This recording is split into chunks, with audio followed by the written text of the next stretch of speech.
Civil society Mirpurkhas पारां बीबी मरी के कत्ल के खिलाफ़ मीरपुखास प्रेस क्लब आॾो वाजिद लिगारी, शमीम मरी, अमर सिंधु, हसीन मुसरत, आलिया बख्शल ऐं ॿियनि जी अॻुवाणी में शदीद एहतजाजी मुज़ाहिरो कयो वियो।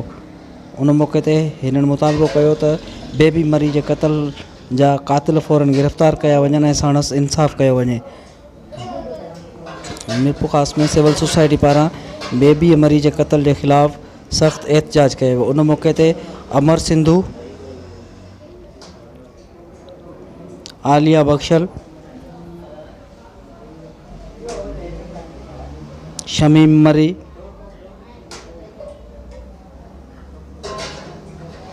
हसीन मुसरत शाह,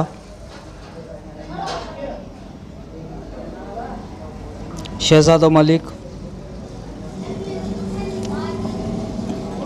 वाजिद लगारी, मंजूर मेमण ऐं ॿियनि पिणु ख़िताब कयो।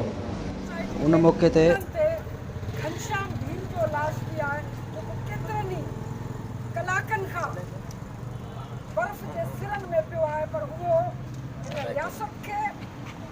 रियासत जी कमदार पुलिस खे ऐं सिंध पुलिस खे नज़र नथो अचे।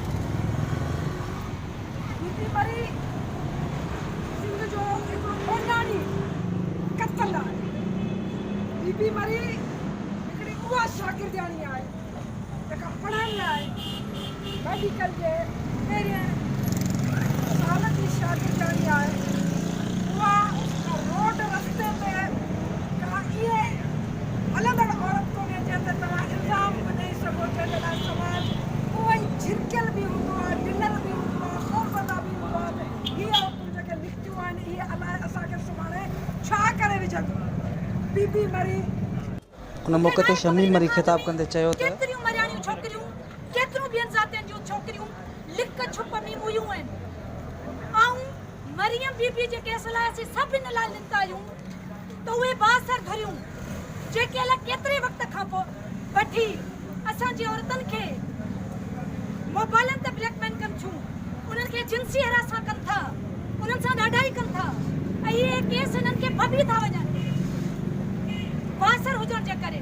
असां निंदा आहियूं त सिर्फ़ु हिन केस खे खणूं उन्हनि नियाणियुनि लाइ जिन जूं ज़िंदगियूं शायदि अचण वारे वक़्त में ख़तरे में हुजनि। ऐं रहसन ऐं वहशी जेके वीडियो भरे साइबर क्राइम तौरु इन्हनि खे ब्लैकमेल था कनि, उन्हनि जी रस्ता रोक करियूं ऐं ॿियनि नियाणियुनि खे बचायूं। त उन लाइ चऊं पिया बासर केरु बि केतिरो बि बासर आहे त भई उन जी तशवीश करियो, पोस्टमार्टम रिपोर्ट ज़ाहिर करियो, मुकमिल पुलिस जांच करे ऐं पोइ जेका बि रिपोर्ट हूंदी असीं ओपनली चऊं था असीं उनखे कबूल कंदासीं, पर उहा सॼी रिपोर्ट पब्लिक हुजे ऐं असां सां शेयर थियल हुजे। ऐं आऊं दुआ कंदमि त ॿियूं नियाणियूं न मरनि, ॿियूं नियाणियूं ख़ुदकशी न कनि। आलिया बख्शल ख़िताब कंदे चयो त एहतजाज में शामिल आहिनि।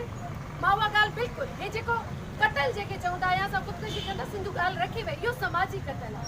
असां पंहिंजनि लफ़्ज़नि में घटि हिते वेठल साथी जेकी आहे ॿोली इस्तेमालु कयूं था त उहा होश में आई ऐं उनजो सभु कुझु लुटियल हो।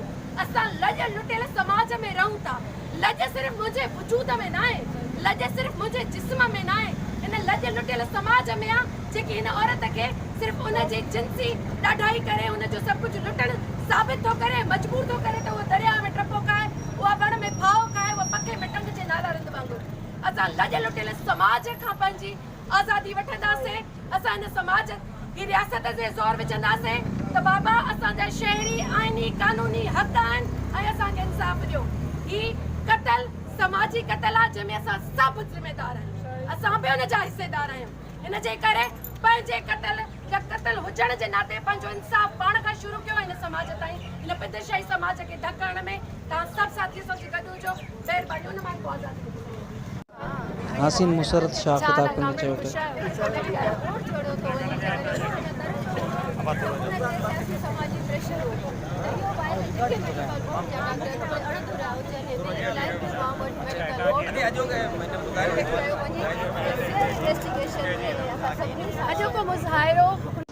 मुज़ाहिरे खे वाजिद लिगारी, शहज़ादो मलिक, मंज़ूर मेमण ऐं ॿियनि पिणु ख़िताबु कयो। अमरजत, अमर मीडिया TV, मीरपुर ख़ासि।